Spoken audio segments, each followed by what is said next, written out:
pessoal! A amelogênese e a dentinogênese são os processos complexos, dinâmicos e coordenados que dão origem aos tecidos mineralizados dentários, esmalte e dentina, respectivamente. Esses processos possuem diversas fases que são sensíveis a fatores indesejáveis de origem sistêmica, ambiental ou genética, e que podem produzir anomalias dentárias com fenótipo heterogêneo. Nesse vídeo falaremos da amelogênese e dos defeitos que ocorrem quando há falha em alguma das suas fases. A amelogênese é um processo de formação do esmalte dentário que é regulado pelos ameloblastos. Essas células são perdidas à medida que ocorre a erupção dos dentes na cavidade oral.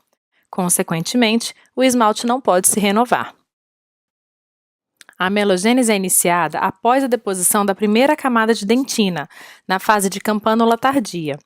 O esmalte dentário difere de outros tecidos duros por ser de origem ectodérmica, possuir uma matriz orgânica peculiar e um padrão de mineralização distinto. Esse processo envolve 3 fases: pré-secreção, secreção e maturação. No primeiro estágio ocorre a morfodiferenciação dos ameloblastos. Como que isso acontece? As células do epitélio interno do esmalte, que são cúbicas, alongam-se, assumindo uma forma cilíndrica, e se diferenciam em ameloblastos. O segundo estágio é caracterizado pela secreção da matriz orgânica e uma mineralização inicial. Essa secreção é contínua até sua deposição ocorrer em espessura quase total. Ao atingir a espessura máxima do tecido, ocorre a maturação, fase na qual temos o aumento dos cristais e perda de proteínas e água. Se ocorrer uma falha em um desses estágios, existe a possibilidade que os resultados sejam detectados clinicamente. A isso chamamos de defeito de desenvolvimento de esmalte, caracterizado tanto pelas hipoplasias quanto pelas hipomineralizações. Quando há defeitos na fase de secreção, e essa não é feita em sua totalidade, a espessura final do tecido não será a ideal, o que gera um defeito quantitativo do esmalte, ou seja, a menor quantidade de esmalte que é esperada. A essa condição chamamos hipoplasia.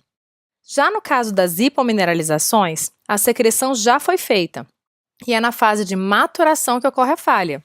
O esmalte gerado é menos mineralizado, por isso o nome hipomineralização, que é um defeito qualitativo onde a quantidade do esmalte está normal, porém a sua qualidade não é a mesma, uma vez que houve um menor influxo de minerais ou uma menor reabsorção do componente proteico orgânico, dessa matriz produzida durante a fase de secreção. Vamos então ver se vocês entenderam.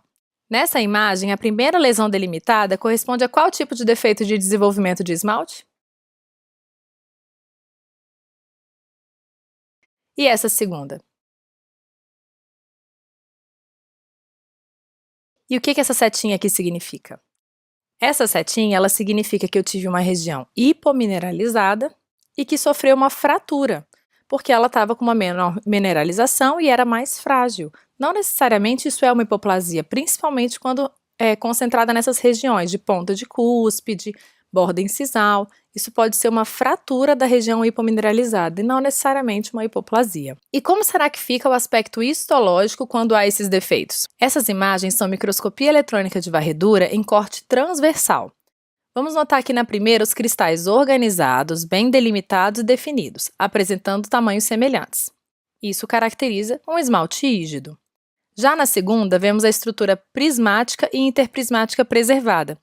Porém, há um material globular associado, com ausência de paralelismo nos cristais e variações morfológicas. Mas será que todos os defeitos têm aspectos semelhantes? Não. Nessas imagens, vemos que não é possível definir bem a estrutura prismática e interprismática, e há um material amorfo com aparência de malha ou rede. Já em outro corte longitudinal, podem ser observados cristais organizados, bem delimitados e definidos, apresentando tamanhos semelhantes nos dentes rígidos. Mas quando há o defeito, notem a estrutura prismática e interprismática preservada, mas com regiões onde não foi possível identificar os cristais devido à presença de material amorfo associado.